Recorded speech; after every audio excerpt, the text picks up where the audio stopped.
grants that you just said were canceled, and I want to seg from this, can you be more specific about what those were, the two, what was it, 139? Well, we'll get those details. More. What we do know is that the secretary himself felt passionate enough about this to tweet it himself. Oh, he did? And Sorry, that what I stated to you about his commentary was from his account, the secretary's tweet, at 12:35 p.m. this afternoon. And I'll read it again because there's a couple more details here in the tweet. Under my direction, the State Department has canceled another 139 grants worth $214 million.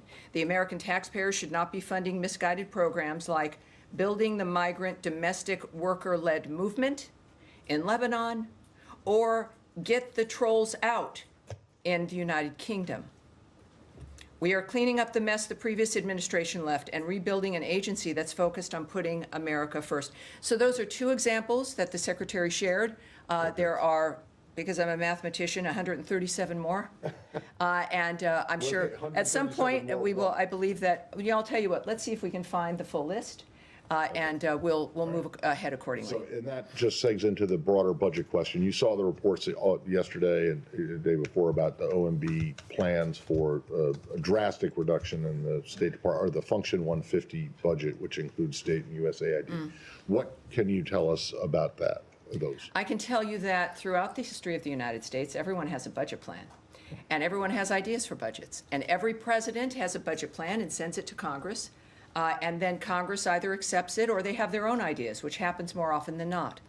I can tell you that whatever you've seen in public was not released from this entity, was not released from this department, it was not released by the Secretary, that there is no final plan, final budget, final dynamic. That is up to the White House and the President of the United States as they continue to work on their budget plan and what they will submit to Congress. So I would suggest that you check with the White House, but the kinds of numbers and what we tend to see is reporting that is early or wrong or based on leaked documents from somewhere unknown, and then everyone writes stories about those things. And earlier, when I was speaking with our bullpen here, whom I love most of the time, it would be wise to be cautious before acting on every single element you see leading up to something as important as this budget coming in from President Trump. So we'll wait and see. Of course, again, these are not known or finalized or planned. Only President Trump has that information, and we're going to see it soon, I'm sure. Okay. All right. Thank you. Yes, ma'am. I'll follow up on that, though. There was some criticism from Democratic lawmakers about contributions to international organizations dropping by 89% from $1.4 billion last year to $169 million, including, quote, eliminating funding for the UN and NATO. Is that something that the department is considering, eliminating funding from those agencies? You know, that's from a story that is looking at a memo that was leaked or not, from a plan that is a suggestion. What I can tell you, though, is it really makes me concerned when I see the word eliminate. I traveled to NATO for that summit with the secretary. Every meeting, every moment, every time on camera, in every bilateral meeting, talking with the Secretary General, the one message, it was with several messages, but the singularly important message that everyone there cared about was the fact that the Secretary of State of the United States reiterated our complete commitment to NATO, as has the President of the United States.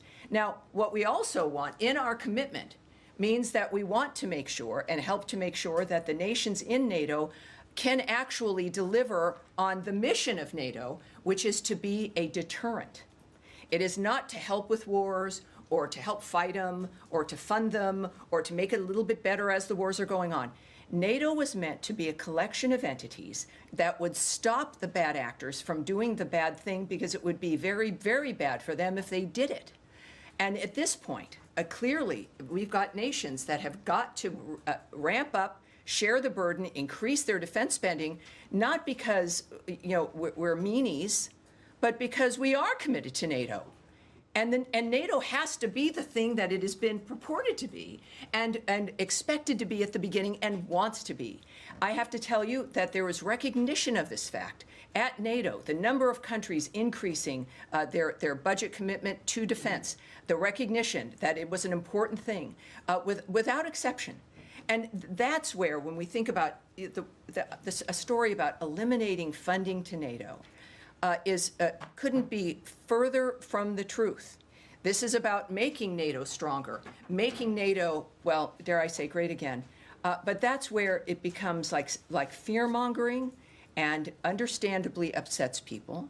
But as I've said with the other review we've had with the foreign aid, some things will change, but it doesn't mean that we've changed our commitment to something, but it may look different. That if, in fact, other nations are coming together and raising their commitment and their contribution, perhaps the American contribution then does come down, and yet NATO is stronger. So that is, I think, part of what every family does, is looking out for each other, being honest, and providing solutions to that problem. So that story comes from the same speculation that has come from other documents that are moving about, when nothing could be further from the truth, and certainly commenting on numbers they might have is not helpful. There will be plenty to discuss when President Trump releases and sends to Congress his budget bill. Yes, sir.